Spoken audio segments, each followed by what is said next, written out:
જય શ્રીમન નારાયણ. રામાનુજદાસ શ્રીમાન ગટ્ટુ વેણુગોપાલ સ્વામી દ્વારા વર્ણન કરેલ શ્રીમદ ભગવદ્ ગીતાનું ગુજરાતી ભાષાંતર હું આપને કહી રહી છું. અધ્યાય 11 વિશ્વરૂપ સંદર્શન યોગ. શ્લોક 46.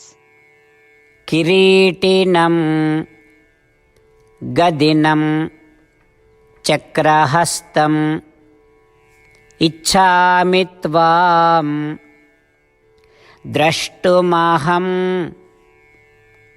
તથૈવ તેનૈવ રૂપેણ ચતુર્ભુજેન સહસ્રબાહો ભવ વિશ્વમૂર્તે. ઓમ. ગીતાચાર્ય શ્રી કૃષ્ણ પરમાત્મા અર્જુન સાથે આપણને બધાને વિશ્વરૂપ સંદર્શન યોગ શીખવી રહ્યા છે. વિશ્વરૂપના સાક્ષાત દર્શન કરીને અર્જુન શ્રી કૃષ્ણ પરમાત્માને આ પ્રમાણે પ્રાર્થના કરી રહ્યો છે. હે શ્રી કૃષ્ણ, અત્યારે આ વિશ્વરૂપમાં તમે સમગ્ર બ્રહ્માંડને સહસ્ત્ર ભુજાઓ વાળા શરીરમાં ધારણ કરેલા દેખાવ છો, પરંતુ હું તમારું સૌમ્ય અને મનોહર રૂપ જોવા ઈચ્છું છું. હે શ્રી કૃષ્ણ, હું તમારા મુકટ ધારણ કરેલા, ગદા અને ચક્ર ધારણ કરેલા ચતુર્ભુજ મનોહર સ્વરૂપને જોવા ઈચ્છું છું. કૃપા કરીને તે ચતુર્ભુજ મનોહર સ્વરૂપને તમે ધારણ કરો. આ પ્રમાણે અર્જુન શ્રી કૃષ્ણ પરમાત્માને તેમના વાસ્તવિક ચતુર્ભુજ મનોહર રૂપના દર્શન આપવા માટે પ્રાર્થના કરી રહ્યો છે. ચાલો આપણે પણ શ્રી કૃષ્ણ પરમાત્માના અતિ મનોહર રૂપની કલ્પના કરીએ અને તે સ્વરૂપનું ચિંતન કરીએ. શ્રી કૃષ્ણ પરમાત્માનું શરણ લઈ આપણા જીવનને અર્થપૂર્ણ બનાવવાનો પ્રયાસ કરતા ચાલો આપણે બધા અર્જુનના શબ્દોનું આ શ્લોક સ્વરૂપે પુનરાવર્તન કરીએ.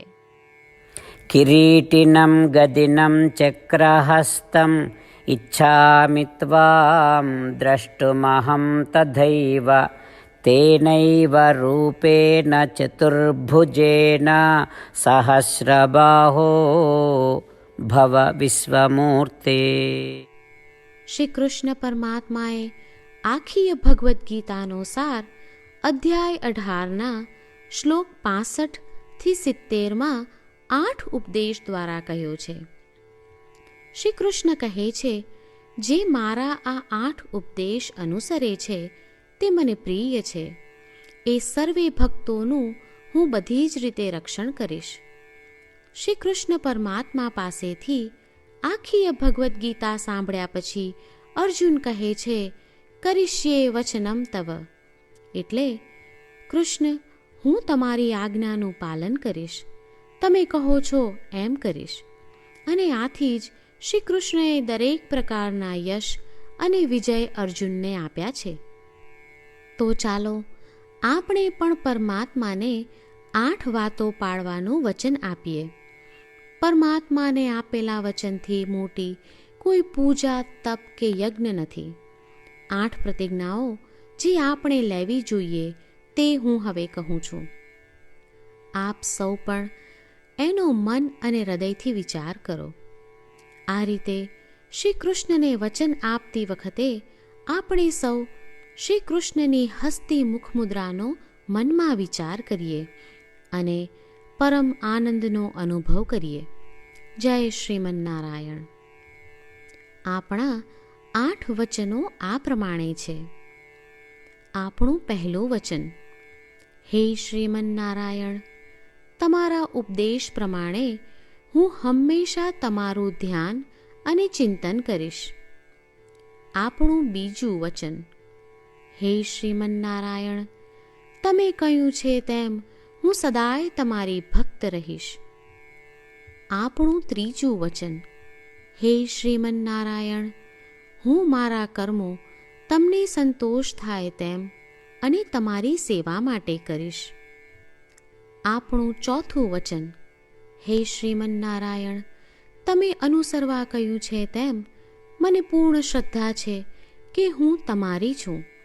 હું સદાય મારા હાથ જોડી તમને નમસ્કાર કરીશ, તમારી ભક્તિ કરીશ. આપણું 5મું વચન. હે શ્રીમન્નારાયણ, હું તમારા શબ્દો યાદ કરું છું. મામેકમ શરણમ વ્રજ. તમે તમારી શરણમાં આવવા કહ્યું છે.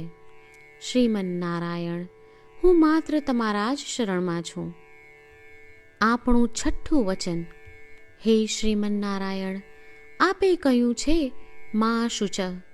તમે અમને આશ્વાસન આપી શોક ન કરવા માટે કહ્યું છે, તો હું દુઃખી નહીં થાઉં, શોક નહીં કરું.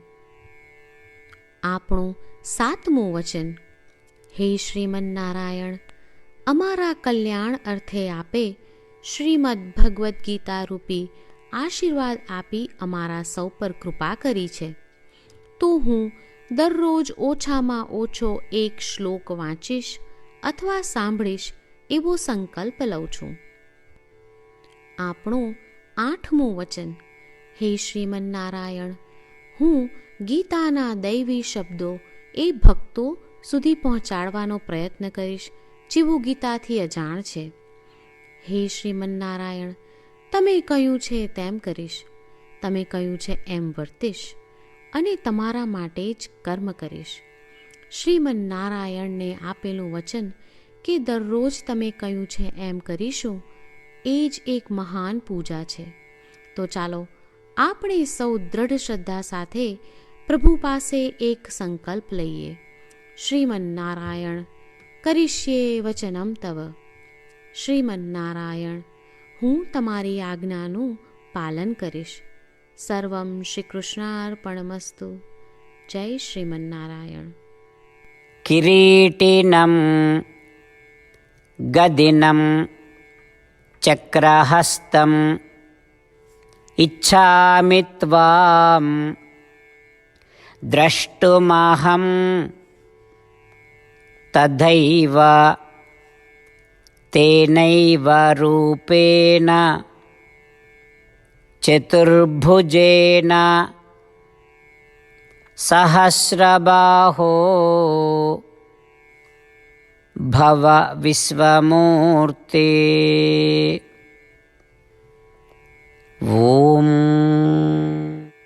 કિરીટિનમ ગદિનમ ચક્રહસ્તમ ઇચ્છામિ ત્વામ દ્રષ્ટુમહં તથૈવ તેનૈવ રૂપેણ ચતુર્ભુજેન સહસ્રબાહો ભવ વિશ્વમૂર્તે.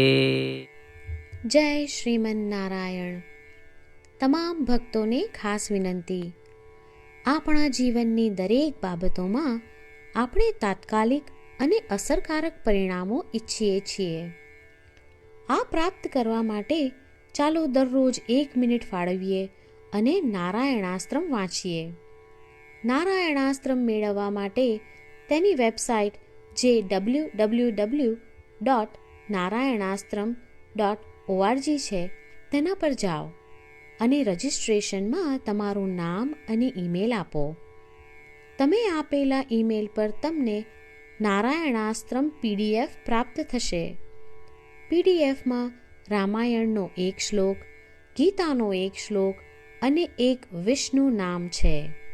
આ 3ને નારાયણાસ્ત્રમ કહેવામાં આવે છે. દરેક વ્યક્તિને આ શ્લોકોનું અલગ અલગ સંયોજન પ્રાપ્ત થાય છે.